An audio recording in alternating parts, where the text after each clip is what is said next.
I've covered people that have gone missing, but I think this was a little different because it was almost like working backwards a little bit because she was actively missing, and I feel like we were kind of working alongside the detectives, the police, and the family to find her and kind of put the missing pieces together. As investigators now look into Miya's case with a focus on Armando as the suspect, her family's only mission is to find Miya. There was a very big turnout on the people that showed out to support us during that time.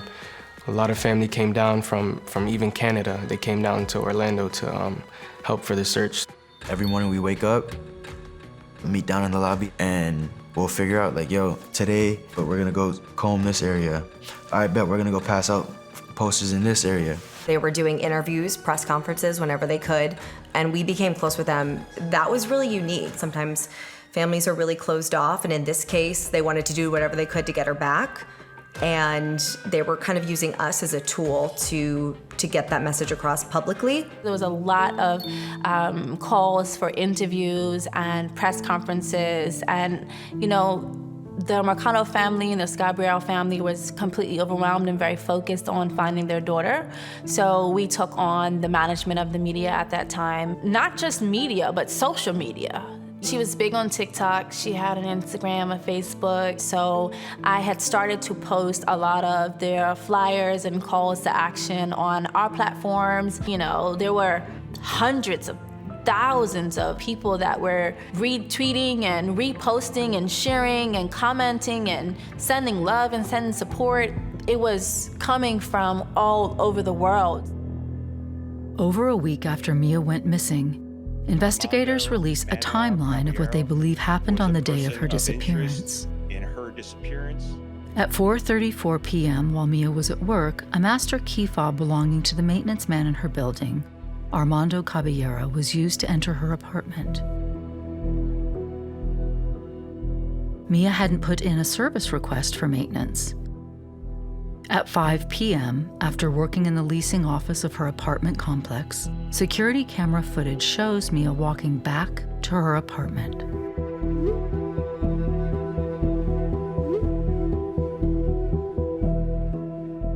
Miya's key fob is used to enter her apartment at 5:06 p.m. She is never heard from again.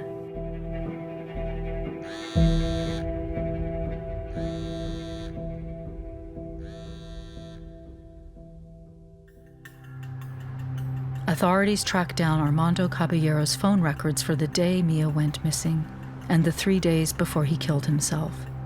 His phone records show he was at Miya's apartment complex at the time of her disappearance. Shortly after she returned home, his cell phone leaves the building and starts pinging off towers around Orlando. Wherever his cell phone went off, that's where police were searching. So that's why we went up to Seminole County. His phone was, pinged in that area for quite some time. We ended up even going a lot farther north that was completely out of the way. And I believe police essentially told us that he may have went up there as kind of a marshy area to throw them off. 8 days after Miya went missing, police search one of the locations where Armando's phone pinged.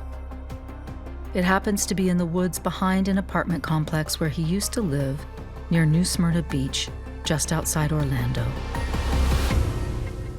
That morning, we were on our way down to New Smyrna, and as we hit the highway, he calls the detective and asks me to come in. And then he asked me who I'm with, and I told him with family. He said, bring your sister. When we got there, the detective said only me and her could go inside, nobody else. They took us to a room, and then I just knew I had a bad feeling. They said that they found someone, and they found a bag that matches hers. I'm sorry. And I remember them telling me that they found a body.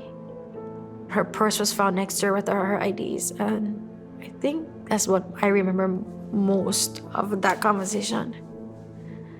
And in that minute, every single memory I had of Miya just went shoo. From birth until that day.